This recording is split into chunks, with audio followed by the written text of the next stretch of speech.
수 있도록 도와주시옵소서. 주변에 수많은 영혼들이 지옥에 가고 있습니다. 그들의 죄가 이미 용서된 것을 모르고 죄 가운데 허덕이고 또 주님을 모르는 채 세상 가운데 방황하고 있습니다. 저희들을 사용하여 주시고 또 저희가 복음에 함께 희생할 수 있도록 기회를 더하여 주시옵소서. 또 교회 가운데 많은 계획된 일들이 있습니다. 주님께서 저희를 지금까지 인도해 주셨고 또 앞으로도 인도해 주실 것을 믿습니다. 주님, 저희에게 부족한 부분들을 가르쳐 주시고 또 도와주시기를 간구드립니다. 또 함께하지 못한 형제자매님들 어느 곳에 있든지 간에 주님께서 붙잡아 주시고 또 합당한 은혜로 채워주시옵소서. 모든 것 주님께 의지하오며 예수님의 이름으로 기도드리옵나이다. 아멘. 로마서 16장을 보시겠습니다.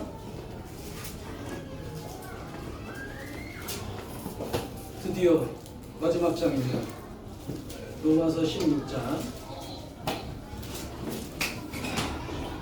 25절부터 27절을 저하고 같이 한 구절씩 읽고 27절은 같이 읽겠습니다. 제가 먼저 읽겠습니다. 나의 복음과 예수 그리스도를 전파함은 영세전부터 감추었다가 이제는 나타내신 바 되었으며 영원하신 하나님의 명을 쫓아 선지자들의 글로 말미암아 모든 민족으로 믿어 순종케 하시려고 알게 하신다. 그 비밀의 계시를 쫓아 된 것이니 이 복음으로 너희를 능히 정복케 하실. 같이 읽겠습니다. 지혜로우신 하나님께 예수 그리스도로 말미암아 영광이 세세 무궁토록 있을지어다. 아멘. 로마서 이제 16장 가장 이제 중요한 성경 중에 하나인데 오늘로써 이제 마지막 장을 공부하게 됐습니다. 물론 이제 자세히 공부하면 한 장을 놓고도 1년 공부해도 모자랄 판인데 이제 그렇게 하면 이제 성경 전체적으로 중요한 성경들을 공부할 수 없다고 생각했기 때문에 한 장씩 일단 한 장씩이라도 대략적으로라도 알자라는 마음에서 한 장씩 공부하고 있습니다. 근데 1장은 모든 이방인들이 죄인이다. 2장은 유대인들도 죄인이다. 3장은 모든 사람들이 죄인이다. 그래서 오직 믿음으로 말미암아서 구원을 받는 거다. 4장은 아브라함도 다윗도 믿음으로 말미암아서 구원받았지 자기의 어떤 행위로 구원받은 것이 아니다. 그래서 이제 5장은 이제 한 사람으로 말미암아서 죄인된 것처럼 한 사람으로 말미암아서 모든 사람이 의인되게 만드셨다. 그럼 이제 6장은 어떻게 하면 죄를 끊을 거냐? 죄를 다 용서해 줬으니까 죄를 지어도 되는 거냐? 결코 그럴 수 없다고 하셨죠. 7장에서는 자기 힘으로는 안 된다.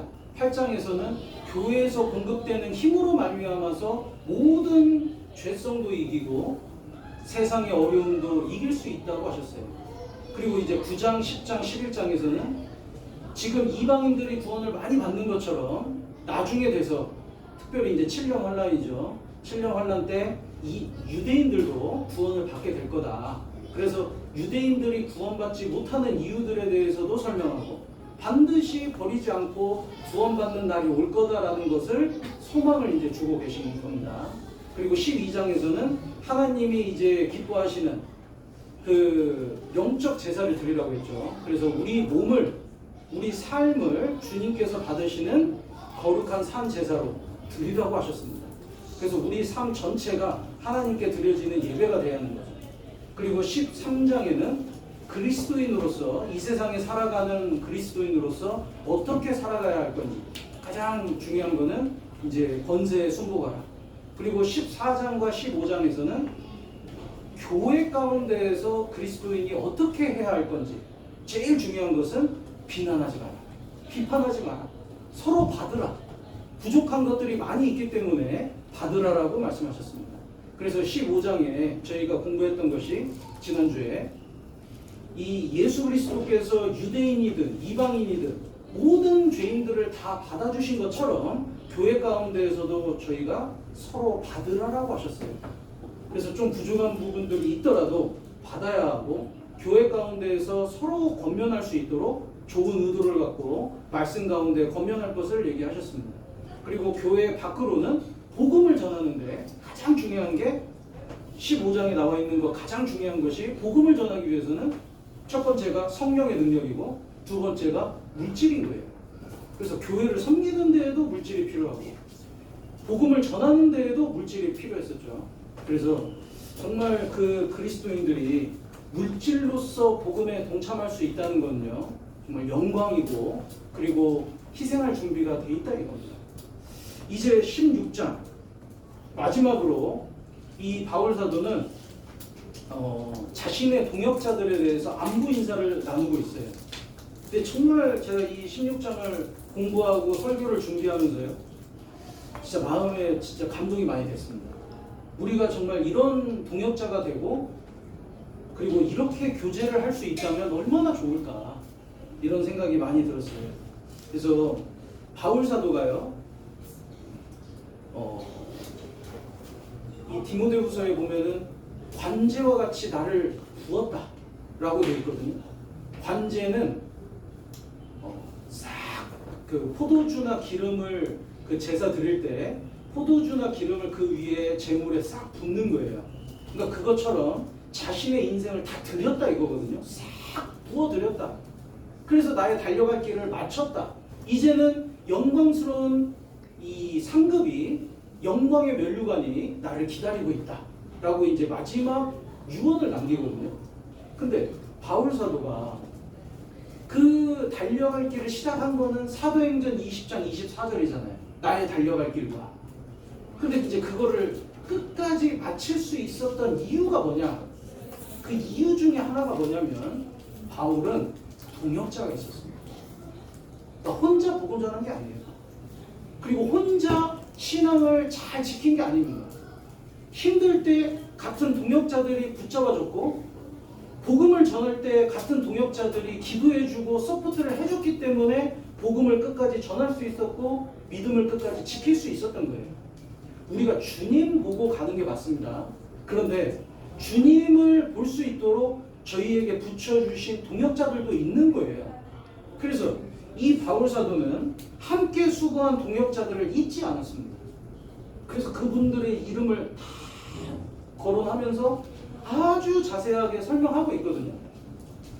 주님 앞에 설 때요 저희가 이렇게 이 설명을 받을 겁니다. 그래서 바울이요 함께 수고한 동역자들을 언급하면서 그분들이 자신의 기쁨과 위로였을 거예요.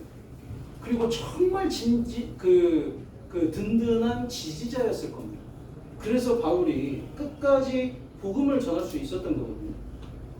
지금도 신앙생활 가운데 이제 어려움이 많잖아요. 고난도 있고.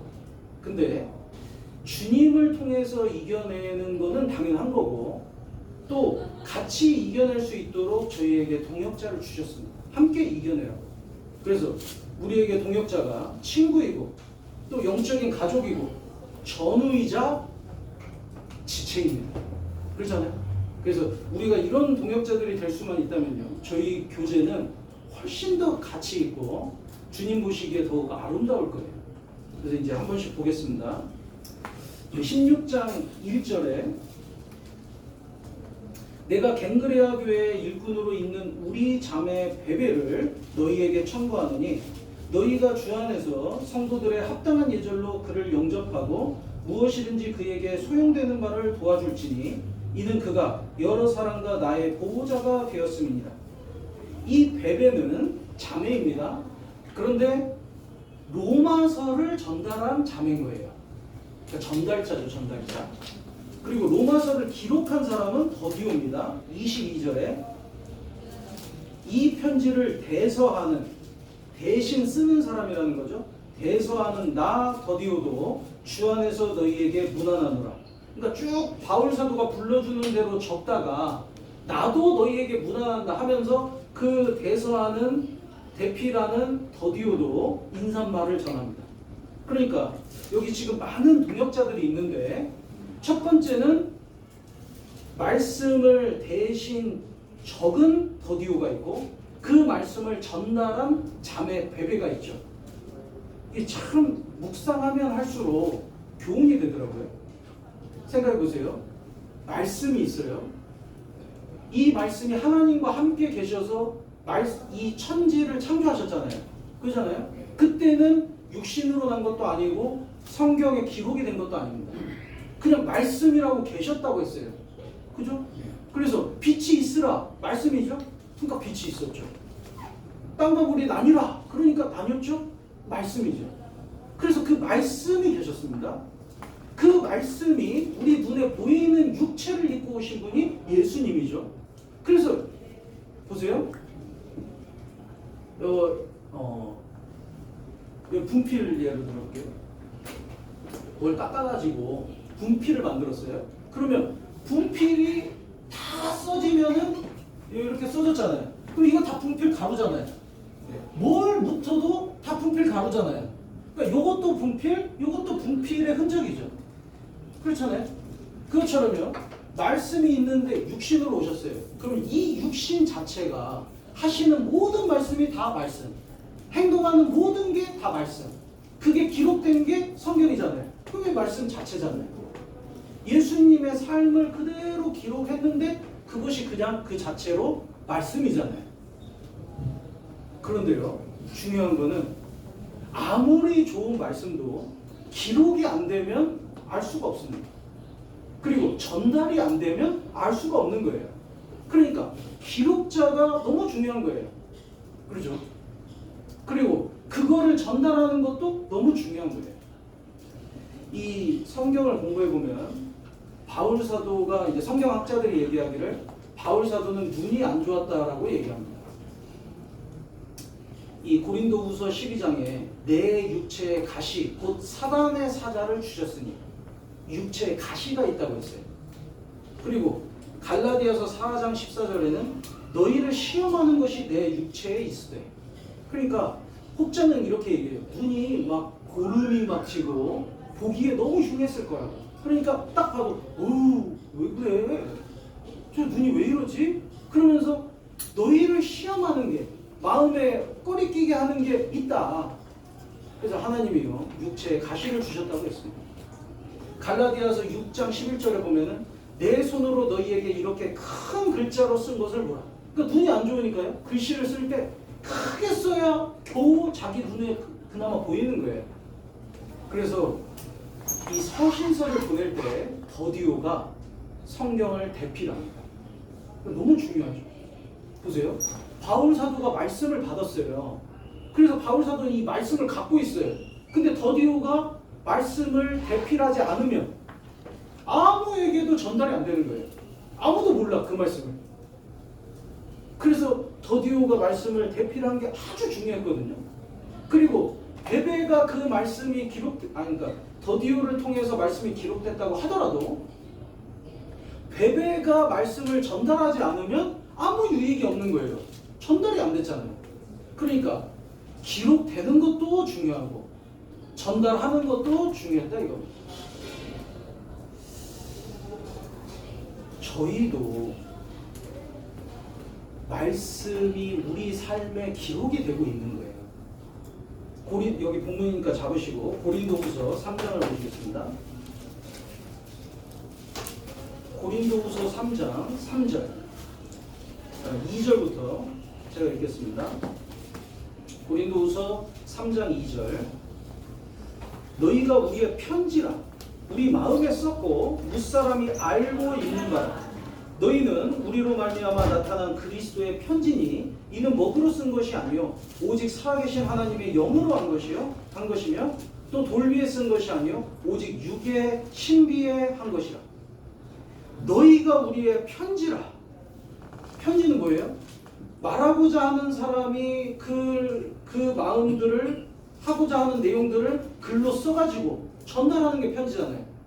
그러니까 주님이요 주님의 복음을 다른 사람에게 전하고 싶어요. 그걸 어떻게 전달하냐? 그리스도인의 삶의 말씀들을 기록해가지고 주님의 모습을 기록해가지고 편지를 보낸다 이겁니다. 그러니까 다른 사람이 그리스도인을 볼 때 저 사람 보니까 진짜 저 교회는 참된 교회다. 진짜 예수님 살아계신 게 맞다. 하나님 살아계신 게 맞다. 이걸 우리 삶을 읽으면서 주님을 볼 수 있어야 하잖아요. 우리가 편지잖아요. 그래서 우리 삶에도 주님의 말씀이 기록이 돼야 하는 거예요. 그래서 전달이 또 돼야 하는 거예요. 그런데 어떤 그리스도인은요, 그리스도의 편지가 아니에요. 플레이보이 잡지. 그러면 다른 사람들이 볼 때, 아니 저 사람을 보니까 너무 야실하네, 너무 세상적이네, 봤더니 그냥 경제지예요. 경제지. 그리스도의 편지인 줄 알고 쫙 펼쳤더니 경제 용어들만 쫙 써있어요. 말만 했다 하면은 세상 이야기, 어떻게 돈 버는지 이야기. 그리스도의 편지로서 꽉 채워져야 할 건데 세상 잡다한 거, 아니면 더 나아가서 너무 더러운 것들이 다 기록이 돼 있다. 그러면요, 다른 사람이 볼 때 주님을 보는 게 아니고 엉뚱한 걸 볼 수 있어요.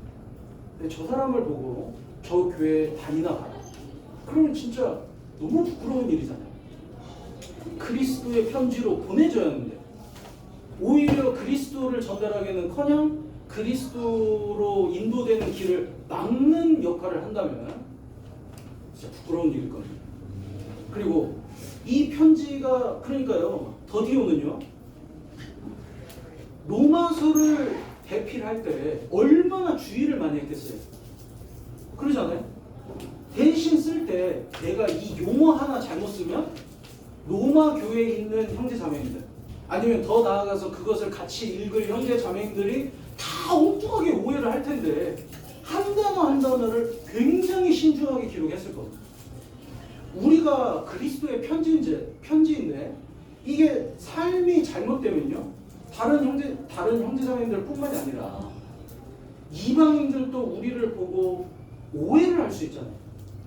교회에 대해서나 그리스도에 대해서나 복음에 대해서나 오해할 수 있잖아요. 그러니까 이게 잘 우리 삶에 기록될 수 있도록 조심해야 하는 거예요. 그리고 이 우리 자매 베베, 이 베베는 전달을 했잖아요. 만약에 전달을 하지 않았으면 로마 교회 성도들은 로마서에 있는 모든 유익을 받을 수가 없는 겁니다. 그렇잖아요. 이 당시에 로마서는 유일한 한 권이에요. 한 권. 그죠? 카피가 없습니다. 뭐 우리처럼 뭐 PDF 파일로 이렇게 공유하는 게 아니잖아요. 로마서를 더디오가 기록을 딱 했어요. 그러면 유일무이한 정말 세상에 단 하나밖에 없는 성경인 거예요. 로마서 딱 한 권이었어요. 그 한 권을 베베가 전달을 하러 가는 거예요. 그러니까 얼마나 귀한 일이에요. 그러잖아요. 그거 잃어버리면 이제 아무도 로마서의 내용을 공유할 수가 없는 거예요. 그러니까 진짜 이 중요한 일을 우리 자매 베베에게 맡겼다는 건요, 이 자매를 진짜 그만큼 믿을만 했다 이겁니다. 그러잖아요. 그리고 진짜 부지런했다는 거예요. 그 거북이와 토끼 경주 이야기 아시죠? 토끼가 경주하다가 잠자죠? 그러니까 늦잖아요. 베베가 평소 생활이 게으른 자매다. 그러면 이 일을 맡길까요? 못 맡기는 겁니다. 행여나 이거 맡겼다가 또 엉뚱한 데서 자고 있는 거 아니야? 뭐 딴 일 한다고 먼저 한다고 이거 뒤로 미루다가 잃어버리는 거 아니야? 이거 하나밖에 없는데. 그러니까요, 진짜 성실한 자매, 그리고 진짜 믿을만한 자매, 그리고요 용감한 자매였을 거예요. 얼마나 위험이 많아요, 그 먼 길을 가는데. 근데 웬만한 강도들 만나도 이 자매는 막 끝까지 이거 버틸 거다, 그리고 키웠고 전달할 거다, 이런 믿음이 있으니까 베베에게 부탁한 겁니다. 저희가 우리 삶 가운데서 주님이 복음을 맡기셨잖아요. 그럼 우리 삶의 기록이 돼야 하는 거예요. 삶으로 복음을 전해야 하는 거예요. 그리고 전도하는 데 있어가지고 부지런해야 합니다. 그리고 용감해야 돼요. 담대해야 돼요. 성실해야 돼요. 그러지 않으면 주님의 말씀을 다른 사람에게 기록할 수도 없고 전할 수도 없습니다. 그래서 복음이 전해지는 데에는 그걸 기록한 더디오도 필요하고 그걸 전달한 베베도 필요한 거예요. 여기 이제 베베는 자매였지만 진짜 귀하게 쓰임을 받았습니다. 로마서 16장 이게 이제 갱그레아 교회의 일꾼으로 있는 우리 자매 베베라고 되어 있거든요. 근데 일꾼이라는 게 헬라어로는 디아코노스라고 보편적으로는 집사를 가리킨다고 합니다. 그러니까 집사 베베였어요. 집사님이었어요. 이 여집사로서 교회를 위해 봉사하는 일꾼이었거든요. 이 원래 성경에서는 자매는 교회 가운데 가르치지 말라고 되어 있습니다. 그죠? 디모데전서 2장 11절에 보면 여자는 1절 순종함으로 종용이 배우라. 여자의 가르치는 것과 남자를 주관하는 것을 허락지 아니하노니 오직 종용할지니라. 그래서 여자는 자매는 교회 가운데 가르치지 못합니다.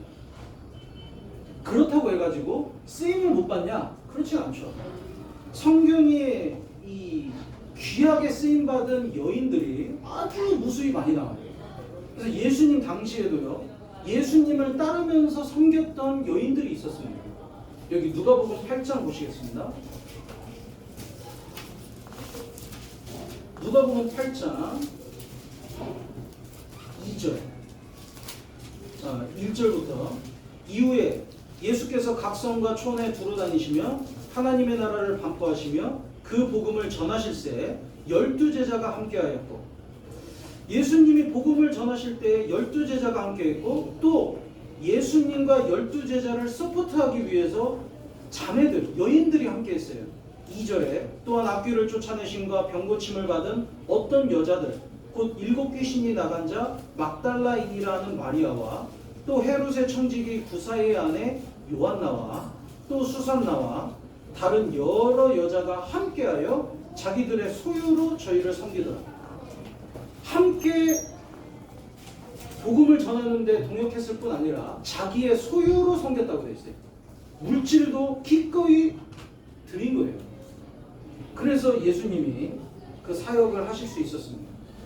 요한복음 12장에 300데나리온이나 하는 향유 옥합을 깨뜨린 게 여인 마리아죠. 예수님이 십자가에 죽으실 때 끝까지 여인들이 쫓아갔습니다. 제자들은요 다 도망갔어요. 근데 여인들은 끝까지 쫓아갔어요. 예수님이 무덤에 안치됐을 때에도 그 향유를 드리기 위해서 찾아간 첫 번째 사람들이 여인들입니다. 그러니까 여인들은요 예수님 때에도 귀하게 쓰임 받았어요. 바울 사도가 복음 전할 때에도 그 마게도냐로 가서 복음을 전하는데 루디아가 구원을 받잖아요. 그러니까 루디아가 뭐라고 해요? 당신이 나를 예수 그리스도를 믿는 사람으로 정말로 여기거든. 우리 집에 유하면서 복음을 전하라고 집을 딱 개방을 했습니다. 그 자주장사 루디아라고 하잖아요. 그때 당시에 자주 색깔 보라색이죠. 보라색 옷을 입는 사람들은 다 왕족이고 귀족입니다. 그러니까 굉장히 옷감을 뭐라고 하죠? 염색. 그 옷감을 염색하는 기술이 이제 귀한 기술이었고, 왕족들의 옷을 준비하는 그 자주장사였으니까 이 재력도 있었던 것 같아요. 근데 집을 개방해가지고 복음 전하는데 딱 본거지로 이 집을 개방해서 서포트했습니다. 나중에 그게 빌립보 교회의 시초가 되잖아요. 빌립보 교회는 바울 사도가 감옥에 있을 때까지 계속해서 이 서포트했던 교회입니다. 그래서 이 바울 사도의 사역을 위해서도 많은 여인들이 수고를 했어요. 빌립보서 4장을 보시겠습니다.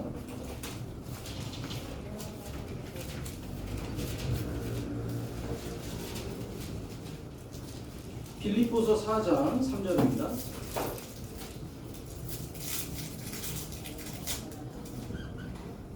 또 참으로 나와 멍에를 같이 한 자 내게 구하노니 복음에 나와 함께 힘쓰던 저 부녀들을 돕고 또한 글레멘드와 그 외에 나의 동역자들을 도우라. 그 이름들이 생명책에 있느니라. 그 이름들이 생명책에 있느니라. 아무리 이제 구원받았다고 간증이 확실하고 교회에 나오고 해도요, 확신하는 거는 좀 위험하잖아요. 그리고 그거를 다른 분한테 저건 진짜 확실해, 구원받은 게 진짜 확실해, 그렇게 얘기하는 건 굉장히 조심스럽습니다. 내가 그렇게 생각을 하고 진짜 그렇게 믿어진다 하더라도 그 말로 입 밖에 내는 거는 굉장히 조심스럽거든요. 근데 바울 사도는 그들은 생명책에 있다. 왜냐? 너무 확실한 거예요. 믿음이 확실할 뿐더러 복음을 위해서 희생하는 그걸 보면 너무 확실하다. 이 여인들의 이름은 분명히 생명책에 있다. 아주 확증을 지었잖아요. 그러니까요, 복음을 위해서 이제 먼저 죄 지은 게 여자였잖아요. 그래서 교회 가운데에서 종용하라, 조심해라. 그리고 가정 안에서도 남편에게 순종해라. 이렇게 이제 질서상 만들어는 놓으셨지만 누가 더 구원을 많이 받습니까? 여자들이 구원을 훨씬 더 많이 받아요. 비율로 따지면요, 구원을 훨씬 더 많이 받아요. 그리고 가만히 복음을 위해서 희생하는 걸 보면요, 자매님들이 훨씬 더 수고하는 경우가 많습니다. 많아요. 그래서 이 귀하게 쓰임받은 여인들에 대해서요, 성경에서는 잊지 않고 기록하고 계신 거예요. 다시 본문으로 돌아보겠습니다. 로마서 16장에 여기 3절에 보시면, 너희가 그리스도 예수 안에서 나의 동역자들인 브리스가와 아굴라에게 문안하라. 여기 아굴라가 남편입니다. 브리스가 아니면 브리스길라 같은 이름인데, 이 브리스가가 아내예요. 근데 아내가 먼저 나오죠. 어떤 성경에는 아굴라가 먼저 나오거든요. 근데 이제 대부분의 성경 구절에는 브리스가가 먼저 나옵니다. 왜냐하면 아내 신앙이 더 훌륭했어요. 근데 이 브리스가와 아굴라, 또 21절에 보시면 여기 나의 동역자 디모데, 이 디모데 같이 나오잖아요. 디모데서에 보면은 나의 사랑하는 아들이라고 표현했습니다. 바울은 결혼을 안 했어요. 죽을 때까지. 싱글로 복음 전하다가 죽었는데 자기가 정말 복음으로 낳은 아들은 디모데라고 얘기했습니다. 너무너무 사랑했어요. 근데 이 정말 뭐 속된 말로 어벤져스 팀이거든요. 드림팀이에요, 드림팀. 브리스길라, 아굴라, 디모데, 실라. 근데 이 동역자들은요, 바울이 가장 외롭고 가장 지쳤을 때 주님이 붙여주신 동역자들입니다. 여기 사도행전 15장을 보시겠습니다.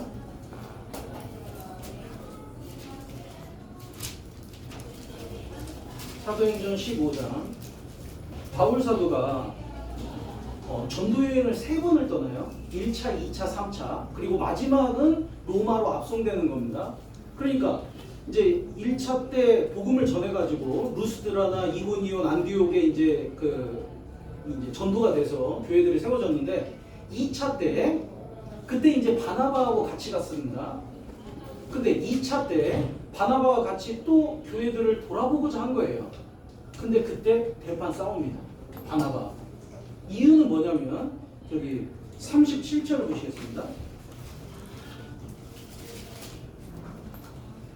36절부터 수일 후에, 그러니까 1차 전도여행이 끝난 다음에 바울이 바나바더러 말하되, 우리가 주의 말씀을 전한 각 성으로 다시 가서 형제들이 어떠한가 방문하자 하니, 바나바는 마가라는 요한도 데리고 가고자 하나, 바울은 밤빌리아에서 자기들을 떠나 한 가지로 일하러 가지 아니한 자를 데리고 가는 것이 옳지 않다 하여 서로 심히 다투어 피차 갈라서니, 바나바는 마가를 데리고 배 타고 구브로로 가고, 바울은 실라를 택한 후에 형제들에게 주의 은혜를 부탁함을 받고 떠나 수리아와 길리기아로 다녀가며 교회들을 굳게 합니다.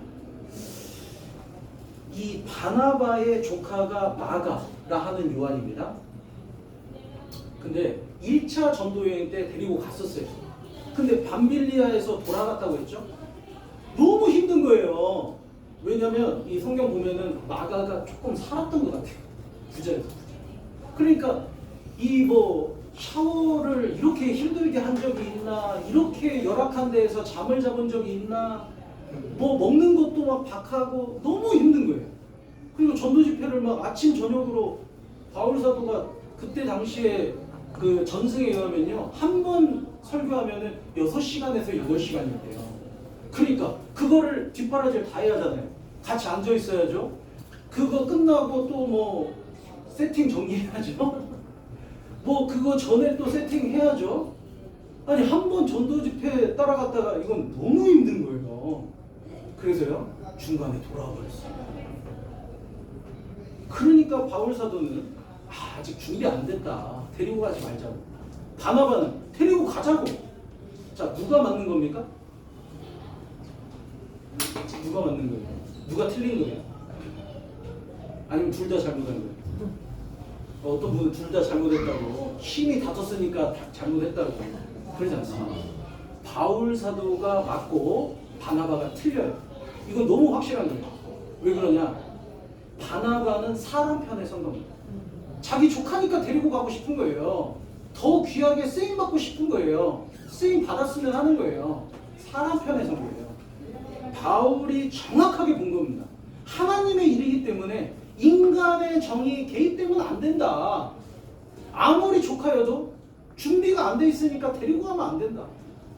행여라도 복음을 전하는데 누가 되거나 형제 자매님들 섬기는데 누가 될 수 있다. 이 사람을 쓰지 말자는, 아니 아예 교회 가운데 내치자는 게 아니라 전도 여행에는 합당하지 않으니까 데리고 가지 말자는 거예요. 바울이 맞았거든요. 근데 바나바는요, 자기 뜻을 굽히지 않았습니다. 그래서 사람 정 때문에 이제 화가 나가지고 마가를 데리고 구브로로 갔다고 했거든요. 구브로가 고향이에요. 고향으로 내려가 버렸어요. 사람의 정 때문에 하나님의 일을 그르칠 수도 있는 겁니다. 우리가 조심해야 돼요. 교회 일을 결정하는 데에는 인간적인 정이 이만큼도 개입되면 안 되는 거예요. 제가 카스텔라우스에 있을 때요, 이 교회를 위해서 진짜 희생을 많이 한 형제가 있었어요. 그리고 저도 많이 도와줬어요. 너무 고마운 형제. 그래서 뭐 이것도 도와주고 저것도 도와주고 아주 좋더라고요. 너무 귀해 보이더라고요. 그런데 본인이 이사할 때 엄청 멀리 가는 거예요. 이사할 때 교회 차를 써도 되냐는 거예요. 근데 룰로 딱 정했거든요. 왜냐면 한 번 이게 허락이 되면은 어디를 가든 다 교회 차를 이제 사용하는 상황이었기 때문에 이제 상황을 다 설명을 하고 이제 교회의 유익을 위해서나 덕을 위해서 그건 어렵겠습니다. 행여라도 진짜 필요하다면은 내가 다른 거는 도와줄 수 있을지 몰라도 교회 차를 이렇게 개인적인 용도로 서포트할 수가 없다 설명을 했어요. 근데 이 형제가요, 화를 내는 거예요. 내가 교회를 위해서 얼만큼 희생을 했는데 이거 하나 못 도와주냐고. 그때 달라 보이더라고요. 그래도 끝까지 허락을 할 수는 없잖아요. 인간적인 정으로는요, 진짜 허락을 했으면 좋겠어요. 근데 그게 만약에 개입이 되면, 누구는 목사님이랑 친하니까 저런 거 해주고 나는 안 친하니까 안 해주고, 그러면 이게 주님의 역사가 아니잖아요. 교회 일을 결정하는 데 있어서는요, 하나님 뜻대로 결정을 해야지 인간적인 정이 개입되면 안 되는 거예요. 내 가족이니까 봐주고 내 가족이니까 더 데리고 가고 이럴 수가 없잖아요. 그래서 오히려요, 가족이니까 더 냉정하게 자르는 경우는 있어도 가족이니까 더 봐주는 경우는 오히려 문제가 되는 겁니다. 그래서 이제 이때 바나바가 안 가버린 거예요. 그러니까 바울의 마음이 어땠을까요? 아니 그걸 좀 이해를 하고 내가 잘못 생각했다고, 그러면 이렇게 하자고 했으면 좋겠는데 구부로로 가버렸네. 바울 마음이요, 낙심이 됐어요. 외로웠을 거예요. 난 누구랑 가나? 그래 혼자라도 가겠지만 누구야 정말 같이 동역하는 동역자가 있으면 참 위로가 되고 힘이 많이 들 텐데. 근데 하나님이 신라를 딱 준비해 주셨잖아요. 이 신라는요 원래 안디옥 교회의 형제가 아닙니다. 예루살렘 교회의 형제였어요. 근데 중요한 그 교회 가운데 사안을 물어보기 위해서 바울 사도와 바나바가 예루살렘 교회에 방문했을 때 같이 따라온 형제거든요. 그걸 설명하기 위해서. 그래서 그 신라 이 형제를 데리고 갑니다. 하나님이 신라를 다 준비해 주셨어요. 이 신라가요. 그래서 사도행전을 기록하죠. 또 정말 아니. 네, 누가가 기록이죠. 네. 신라가 이 바울 사도가 가는 곳마다 함께하면서 복음에 동참합니다. 그리고 감옥에도 같이 가거든요. 그래서 하나님이요 바울이 가장 외로울 때 신라를 딱 준비해 주셨어요. 그리고 이제 바울 사도가 루스드라에 갔을 때 거기에 디모데를 딱 준비해 놓으신 거예요. 저기 18장을 보시겠습니다. 16장 1절부터 한번 보시겠습니다. 16장 1절에 바울이 더베와 루스드라에도 이름에 거기 디모데라는 제자가 있으니 그 모치는 믿는 유대 여자요 부치는 헬라인이라. 그러니까 루스드라가 어디냐면 바울 사도가 복음 전할 때 돌로 맞아 죽었던 곳이거든요. 그래서 성 밖으로 내쳤던 곳이에요. 근데 하나님이 다시 살리셨어요.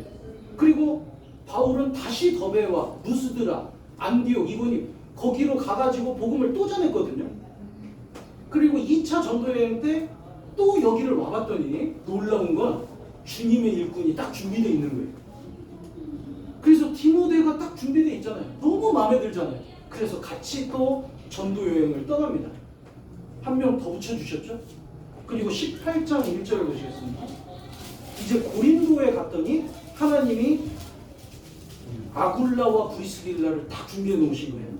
그래서 18장 1절에 이후에 바울이 아덴을 떠나 고린도에 이르러 아굴라라 하는 본도에서 난 유대인 하나를 만나니 글라우디오가 모든 유대인을 명하여 로마에서 떠나라 한 거로 그가 그 안에 브리스길라와 함께 이달리아로부터 새로 온지라. 바울이 그들에게 가매. 이 로마 사람이 로마에서 지냈었는데 브리스길라와 아굴라는 거기서 핍박이 나와서 추방령이 내려지니까 이탈리아를 통해서 고린도로 이제 온 겁니다. 그때 바울 사도를 만난 거예요. 그래서 바울 사도와 같이 복음을 전하고 이제 바울 사도가 고린도 교회에서 1년 반을 가르치거든요. 1년 반 가르친 다음에 떠날 때 바울을 따라가요. 복음을 위해서 따라갑니다. 그래서 18절에 보시면 바울은 더 여러 날 유하다가 형제들을 작별하고 배 타고 수리아로 떠나갈새 브리스길라와 아굴라도 함께하더라. 여기 벌써 브리스길라가 먼저 기록되어 있죠. 바울이 일찍 서원이 있으므로 갱그레아에서 머리를 깎았더라. 그래서요 바나바가 떠난 그 자리에 하나님이 신라를 붙여주죠. 그 다음에 루스드라에서 디모데를 붙여주죠. 고린도에서 브리스길라와 아굴라를 붙여주죠. 그래서 이 팀을 꾸려가지고 이제 돌아온 거예요. 얼마나 든든했을까요? 그러니까 때로는요 우리가 인간적인 정에 사로잡힐 때가 있잖아요. 제가 이제 청년들 이제 교제할 때 자매가 이제 친구예요. 그래서 이 자매가 교회를 가면 자기도 가고 이 자매가 안 가면 자기도 안 가. 이 자매가 교제 떨어지면 같이 교회를 안 나와요. 그런 경우가 있거든요. 이 인간 편에 서는 겁니다. 그리고 뭐가 두렵냐면 나는 친구가 없어요. 나는 동역자가 없어요. 걱정하지 마세요. 내가 하나님 편에 서면요. 하나님 편에서 같이 동역할 수 있는 동역자들을 하나님이 붙여주십니다. 그러잖아요. 바울 사도는요. 진짜 바나바 없이 바나바가 자기를 불렀거든요. 그래서 처음에는 바나바에게 배웠을 거예요. 성경에서도 바나바와 바울이라고 처음에는 그렇게 기록돼요. 바나바가 먼저 나와요.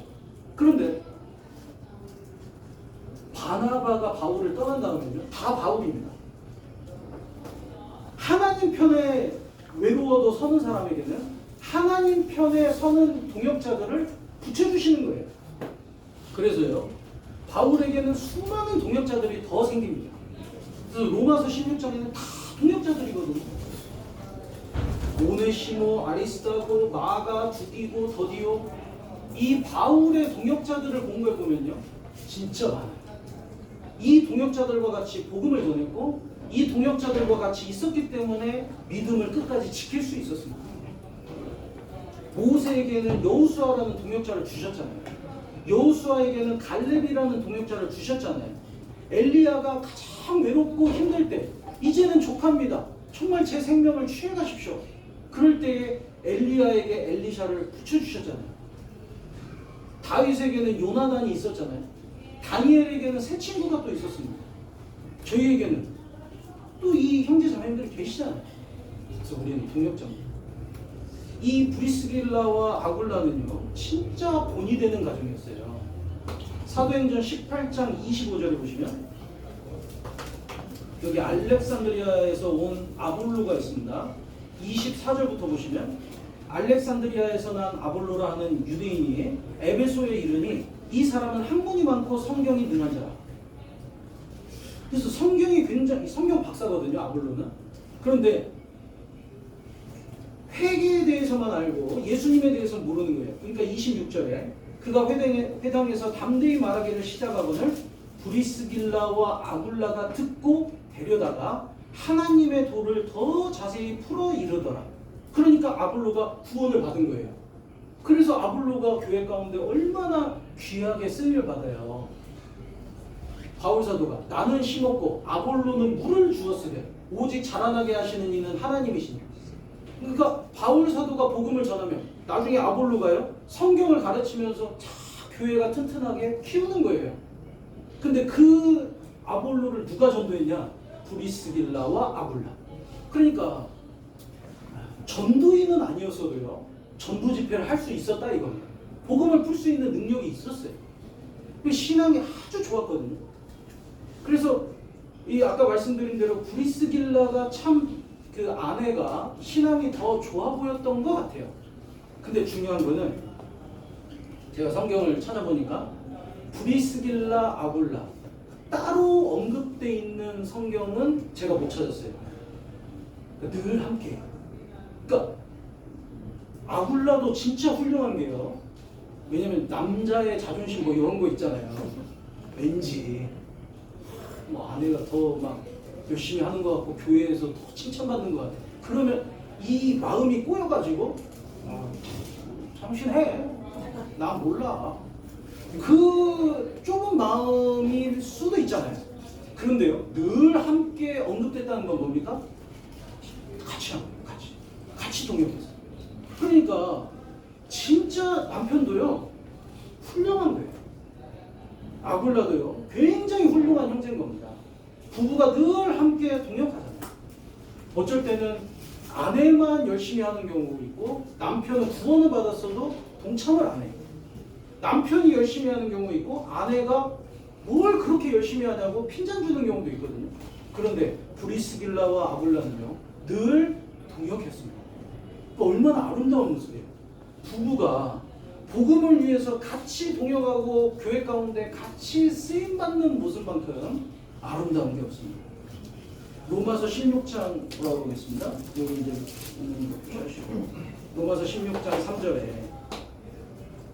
브리스가와 아굴라를 얘기하시면서 4절에 저희는 내 목숨을 위하여 자기의 목이라도 내어놓았나니 나뿐 아니라 이방인의 모든 교회도 저희에게 감사합니다. 그러니까 바울을 위해서 목숨까지 내어놨고 교회를 위해서도 목숨까지 내어놓은 거예요. 그러니까 감사한다. 얼마나 많이 수고했는지 모릅니다. 여기 16장 5절에 보시면 또 저희 교회에게도 문안하라.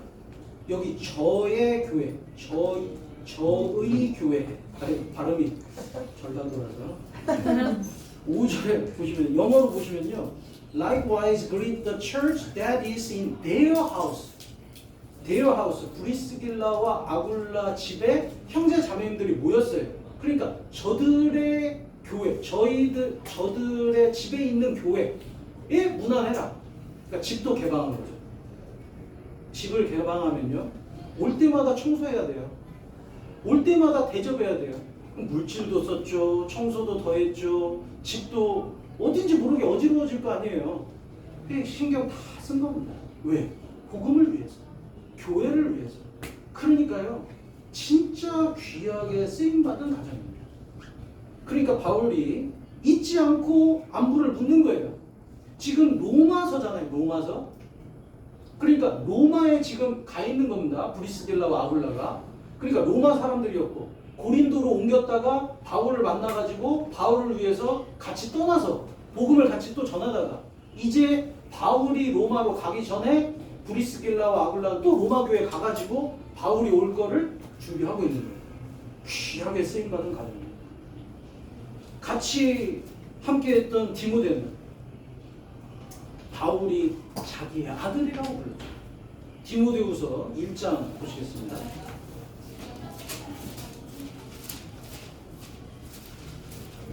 디모데후서 1장 2절. 사랑하는 아들 디모데에게 편지하노니. 누군가를, 이 사람은 내 아들이다. 그것도 사랑하는 내 아들이다. 이렇게 표현하려면 얼마나 사랑한다는 거예요. 얼마나 아낀다는 거예요. 근데 디모데는요, 진짜 아낄만 했어요. 다 죽어도 안 아까울 그런 믿음의 동역자였습니다. 나이는 어렸는데 너무나도 귀하게 복음을 위해서 이 바울 사도와 같이 고난을 받았어요. 어디 떠난 적이 없어요. 끝까지 복음을 위해서 바울 사도와 함께 했거든요. 그래서 2장 1절에 보면 내 아들아, 내 아들아. 그냥 정말 아끼는 거예요. 진짜 사랑하는 거예요. 이건 동역자이자 자기의 피부치같이 사랑하는 겁니다. 이 1장 5절에 보면 이는 내 속에 거짓이 없는 믿음을 생각합니다. 이 믿음은 먼저 내 외조모 로이스와 내 어머니 유니게 속에 있더니 네 속에도 있는 줄을 확신하노라. 그러니까 외조모 로이스가 먼저 구원을 받았죠. 성경을 가르친 거예요. 어머니 유니게도 구원을 받았죠. 성경을 가르친 거예요. 그래서 디모데는 어릴 적부터 성경을 배운 겁니다. 그러니까 그 믿음을 그대로 받은 거예요. 3장 15절에 보면, 그래서 3장 15절에 이렇게 말씀하시죠. 또 네가 어려서부터 성경을 알았나니. 어려서부터 성경을 배워놓으니까 할머니한테 배워요, 어머니한테 배워요. 그러니까 어릴 적부터 이 어린데 어리지가 않아요. 아주 의젓하고 복음을 위해서 쓰임받기에 딱 좋아 보이는 거예요. 그러니까 바울이 바로 들어가잖아요. 그리고 죽는 순간까지 디모데를 잊지 않고 마지막 편지를 디모데에게 보냅니다. 디모데 후서는 바울의 유언이라고 불려요. 바울이 마지막 로마 감옥에 갇혀 있을 때 마지막으로 보낸 서신서가 디모데 후서입니다. 제일 생각나는 게 디모데였어요. 제일 안부를 묻고 마지막 당부를 하고 싶었던 게 디모데였어요. 자기의 동역자이자 아들이었습니다. 그래서 끝까지 바울과 복음을 전하는 동역자입니다. 4장 9절에 보시면 4장 9절에 너는 어서 속히 내게로 오라. 얼마나 바울이 보고 싶을까요? 이제 내가 마지막 순간이 다가온다. 여기 6절에 보시면 관제와 같이 벌써 내가 부흥이 되고 나의 떠날 기약이 가까웠다. 내가 이제 주님 앞에 간다. 마지막 인사를 너하고 꼭 나누고 싶다. 또 보고 싶다. 마지막 교제를 하고 싶다는 거예요. 그래서 어서 속히 내게로 오라. 근데 10절에 보시면요. 대만은 이 세상을 사랑하여 나를 버리고 데살로니가로 갔고 그레스게는 갈라디아로 디도는 달마디아로 갔고 다 바울을 떠났어요. 한때는 동역자여서 복음을 같이 전했고 복음을 위해서 희생했다고 했는데 이제는 다 떠났다. 내가 감옥에 있는 동안 아무도 내 곁에 없다. 11절에 누가만 나와 함께 있느니라. 누가, 디모데, 브리스길라와 아굴라. 바울이 가장 외로울 때 주님이 붙여주셨던 이 동역자들은 끝까지 바울과 같이 함께 했습니다. 네가 올 때에 마가를 데리고 오라. 이 마가가 누굴까요? 바나바의 조카 마가예요. 1차 전도 여행 때 힘들다고 떠났던 마가예요. 근데 놀라운 거는 마가가 돌이킨 거예요. 그리고 귀하게 쓰임받아서 마가를 데리고 오라. 그 마가 이제 데리고 오라고. 또 보고 싶다고. 저가 나의 일에 유익하니라.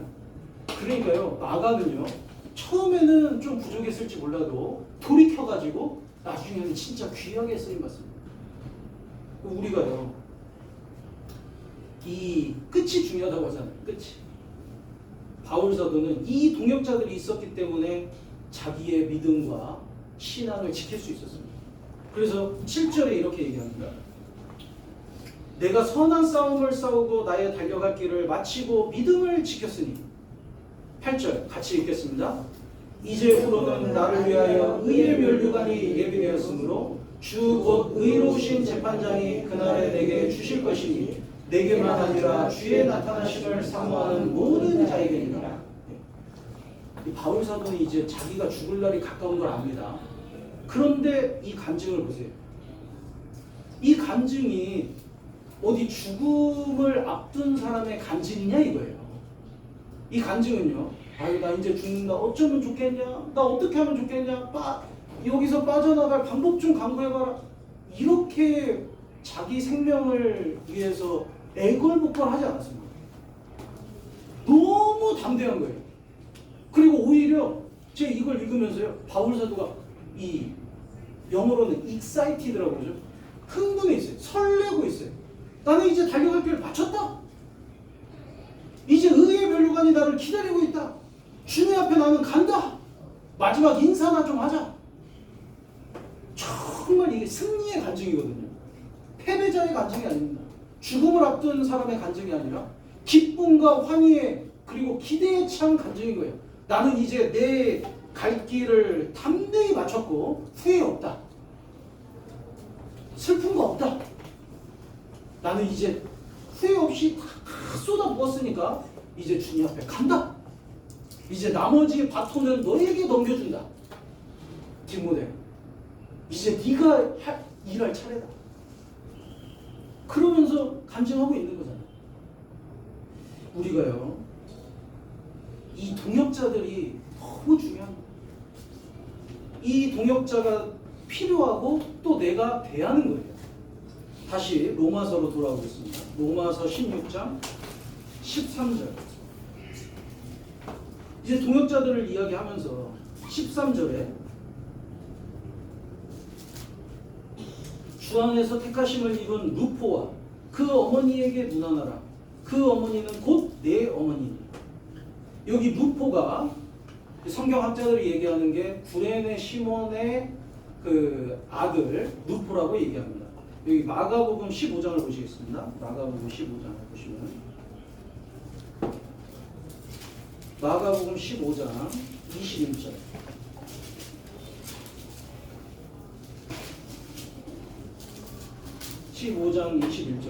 마침 알렉산더와 루포의 아비인 구레네 사람 시몬이 시골로서 와서 지나가는데 저희가 그를 억지로 같이 가게 하여 예수의 십자가를 지우고, 예수님이 십자가를 지고 이제 골고다 언덕으로 갑니다.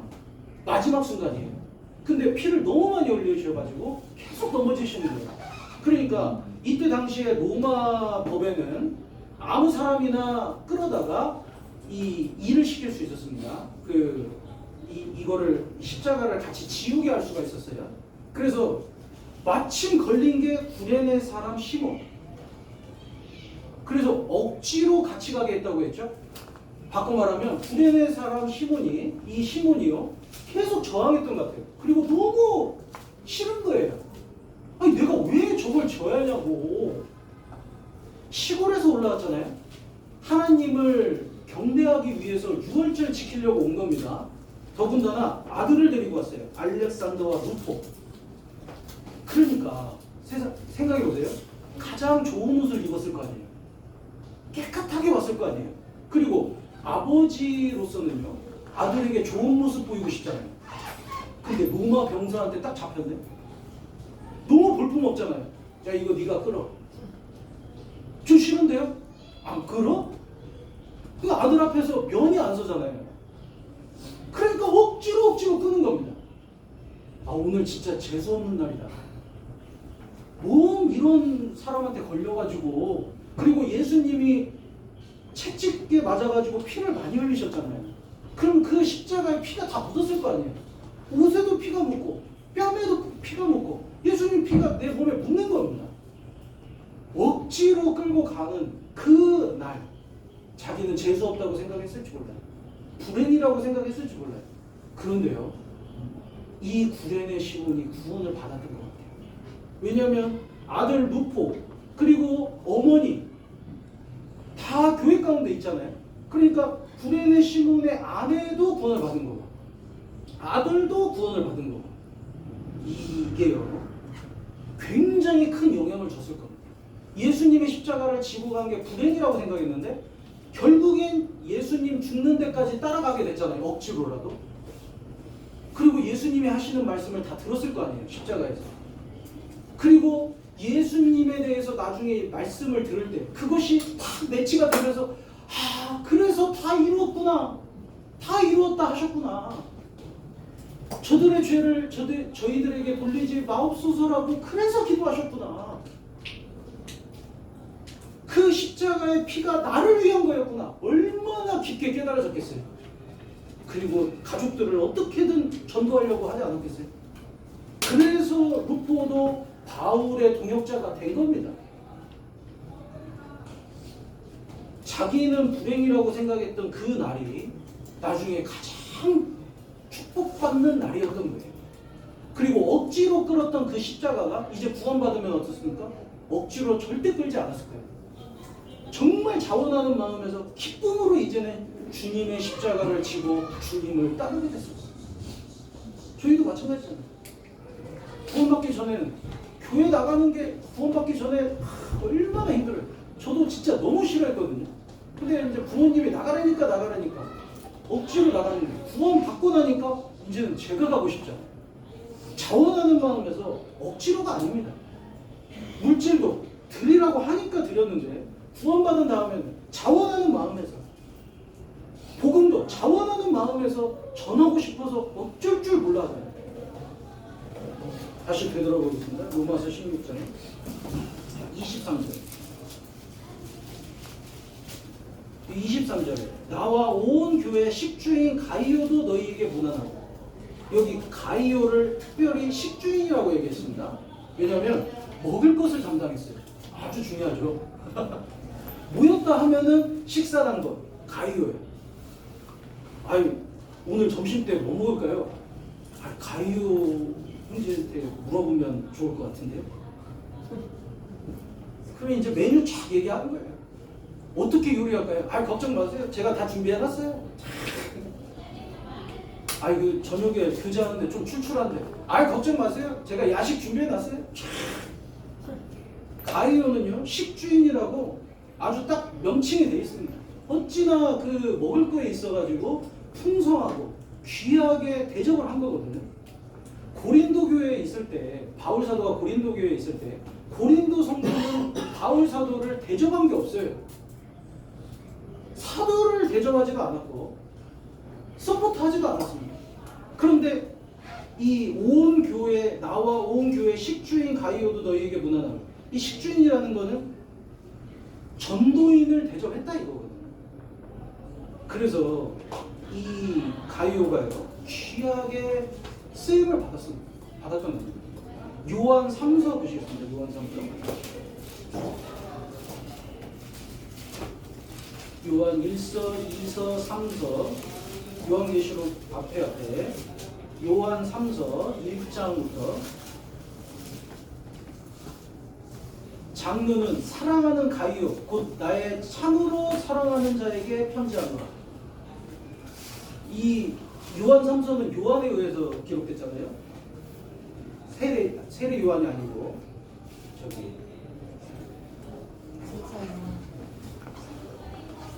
세례 요한이 아니고 사도 죄송합니다. 사도 요한 12사도 중에 한 명인 요한에 의해서 기록이 됐습니다. 근데 사랑하는 가이오 나의 참으로 사랑하는 자에게 편지하노라. 얼마나 사랑하는지요. 가이오를 특별히 이렇게 표현했어요.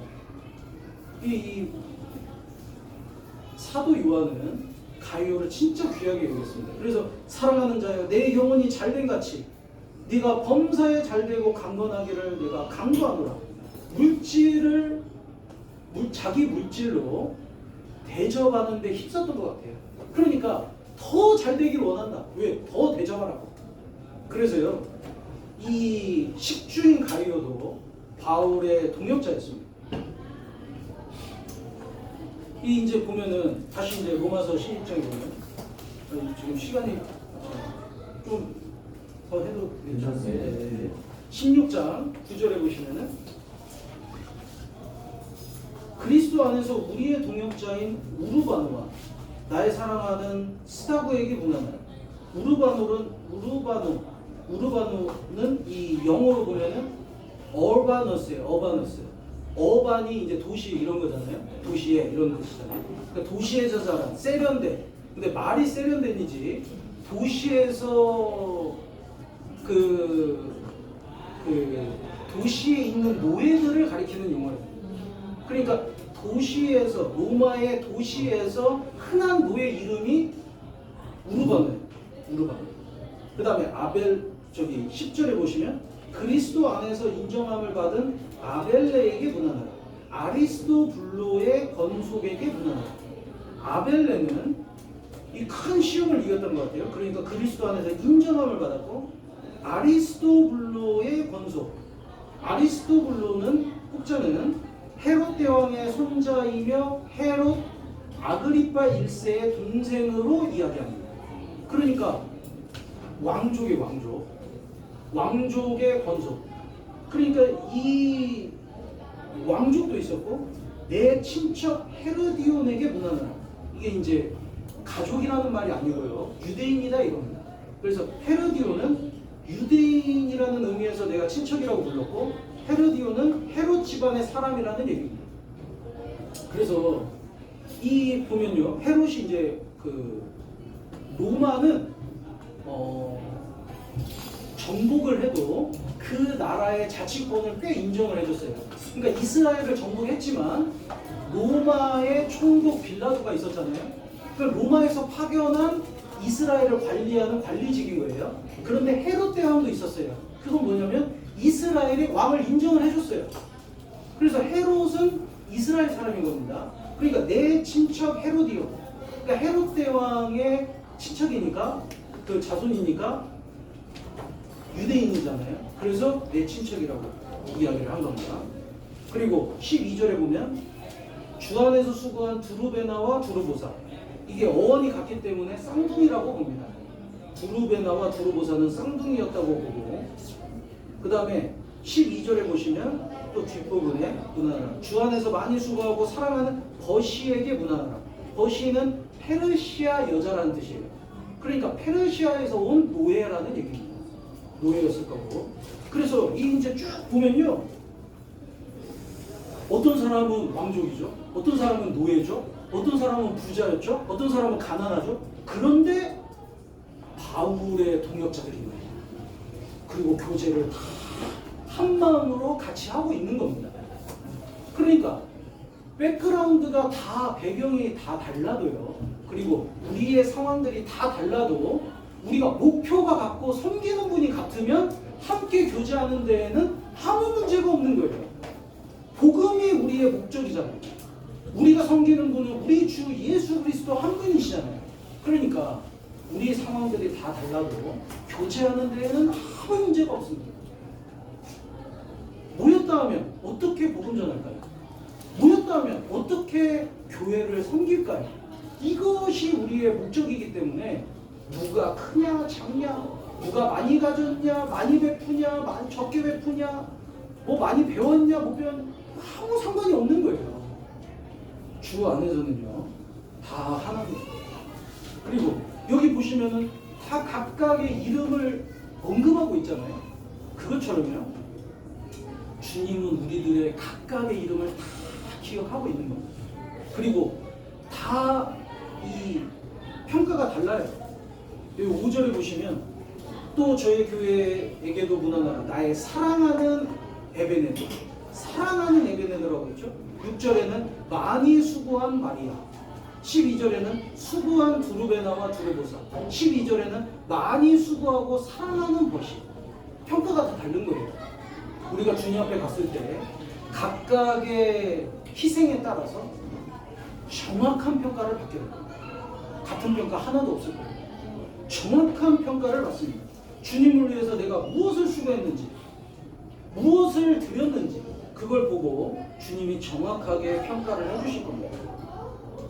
베드로가 물고기를 잡았을 때 153마리를 잡았다라고 성경에 기록이 되어 있잖아요. 왜 굳이 마리수를 기록을 하셨을까?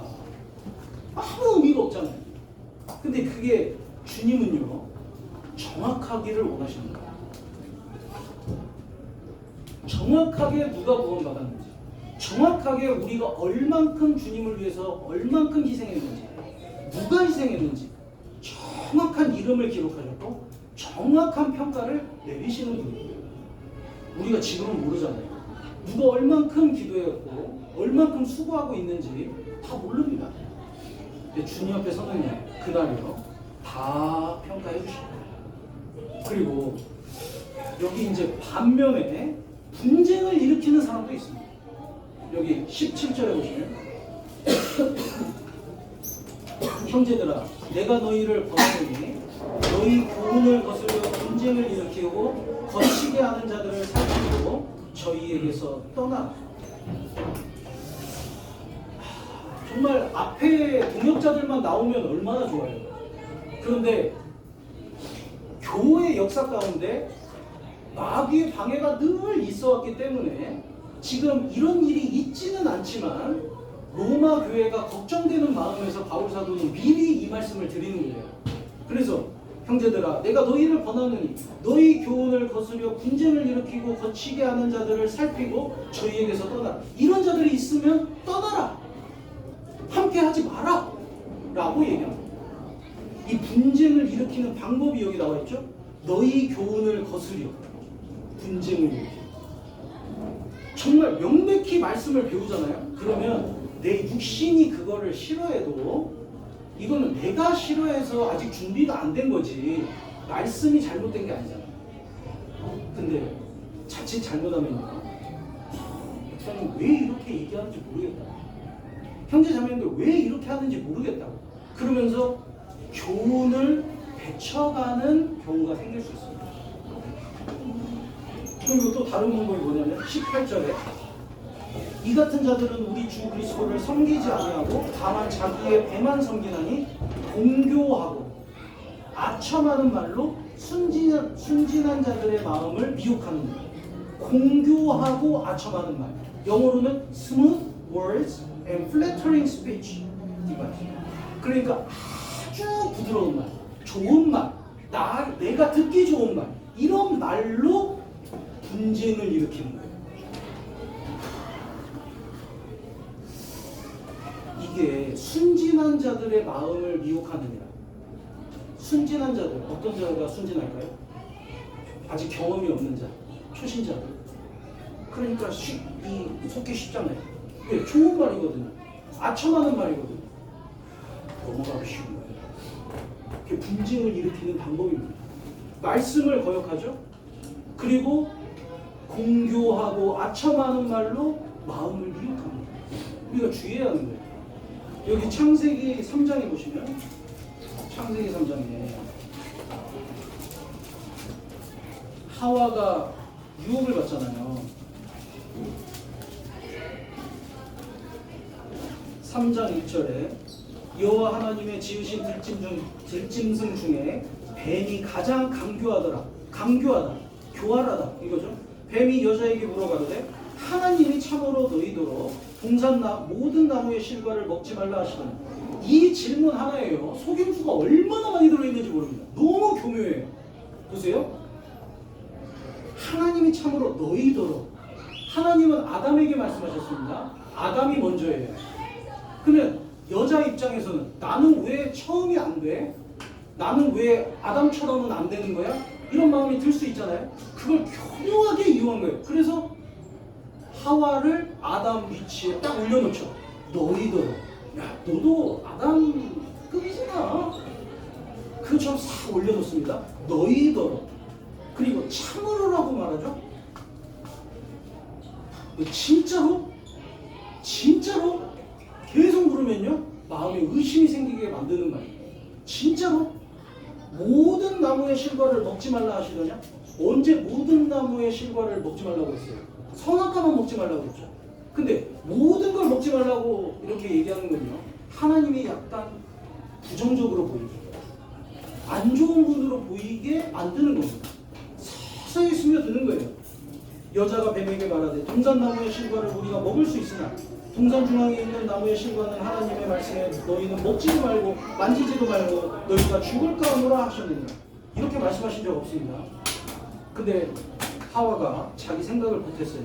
그러니까 뱀이요, 아 말씀 잘 모르는구나. 그러니까 카운터 펀치를 날리죠. 뱀이 여자에게 이르되 너희가 결코 죽지 아니하리라. 안 죽어. 말씀을 그대로 정면으로 대적한 거예요. 그러니까 5절에 보면요 너희가 그것을 먹는 날에는 너희 눈이 밝아 하나님과 같이 돼요. 선악을 할 줄을 하나님이 아시니라. 하나님이 왜 못 먹게 했는 줄 알아? 하나님처럼 될까봐 먹지 말라고 하신 거야. 하나님을 이상한 분으로 만들잖아요. 부정적으로 보이게 하잖아요. 하나님처럼 되게 하기 위해서 먹지 말라고 한 건데 하나님처럼 될까봐 걱정돼가지고 먹지 말라고 한 것처럼 만드는 겁니다. 그러고 보니 색안경을 딱 끼고 보니까 6절에 여자가 그 나무를 본즉 먹음직도 하고 보암직도 하고 지혜롭게 할 만큼 탐스럽기도 한 나무인지라. 결국엔 다 다르게 보이는 거예요. 하나님도 나쁜 분이 되어 있는 거예요. 나는 아담과 같은 동급으로 되어 있는 거고 내가 뭐 그럼 이것도 하나 못 먹는 사람이야? 이거 그리고 보니까 진짜 탐스러운 과일이네. 그래서 엄청난 죄를 짓잖아요. 우리가요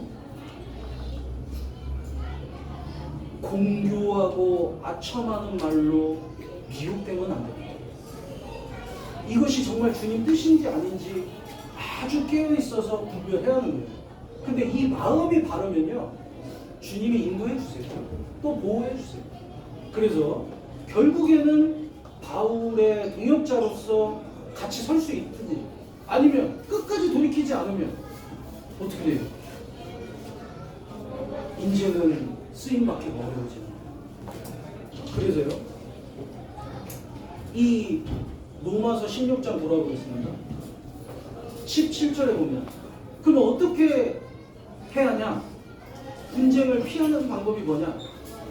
17절에 형제들아 내가 너희를 권하노니 너희 교훈을 거스려 분쟁을 일으키고 거치게 하는 자들을 살피고 저희에게서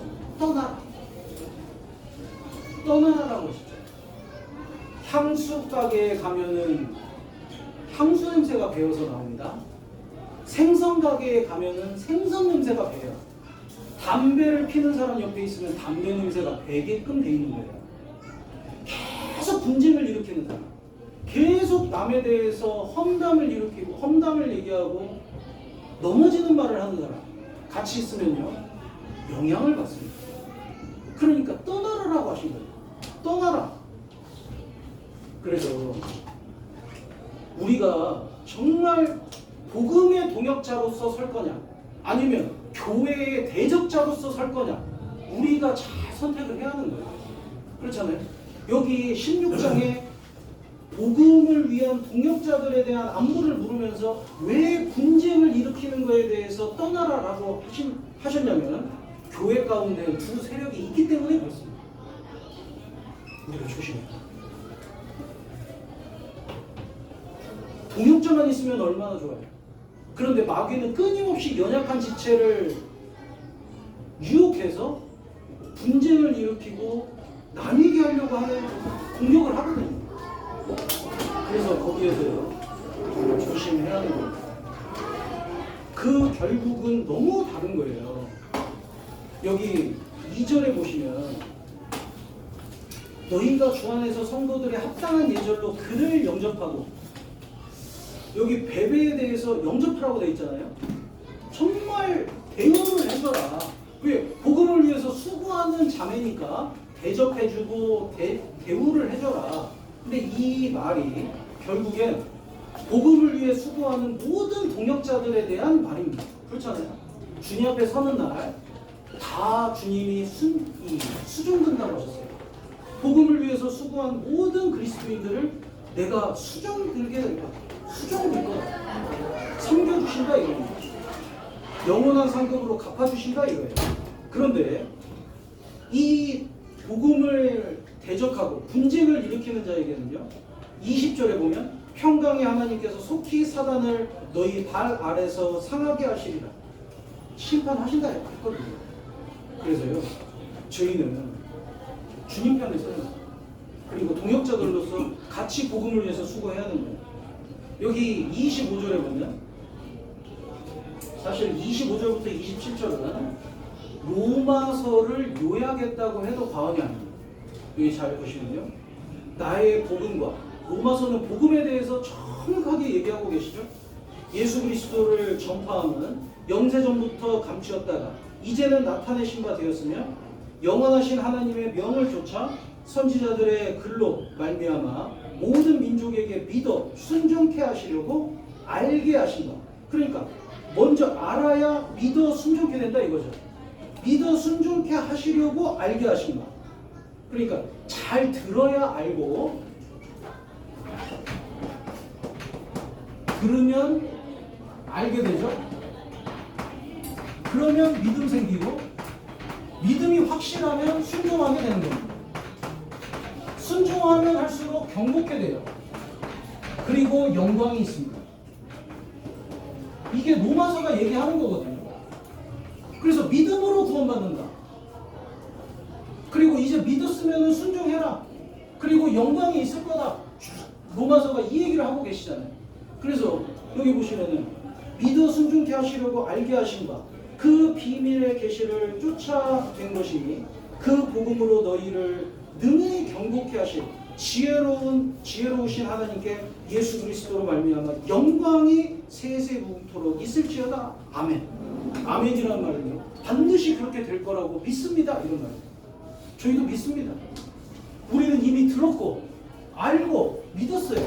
그리고 이제 진짜로 믿기 때문에 주님께 순종하고, 순종하면 할수록 경고케 되고, 그리고 이제 주님이 주실 영광을 기대하고 있잖아요. 그래서 이 로마서 16장에는요 바울의 동역자, 그리고 함께 영광스럽게 될 이 동역자들의 내용들이 쭉 나와 있는데, 저희도 이렇게 살 수 있다면, 그리고 저희들도 서로에게 이런 동역자들이 될 수 있다면요, 정말 좋을 것 같습니다. 그렇죠? 네, 같이 기도하겠습니다. 하나님 아버지 감사합니다. 저희들 오늘 함께 말씀을 나눌 수 있는 기회 주시니 감사를 드립니다. 바울 사도가 동역자들과 같이 믿음을 지키고 복음을 끝까지 전할 수 있었듯이 저희들을 이렇게 묶어주시니 감사를 드립니다. 복음을 위해 함께 수고하고 교회를 위해 함께 동역할 수 있도록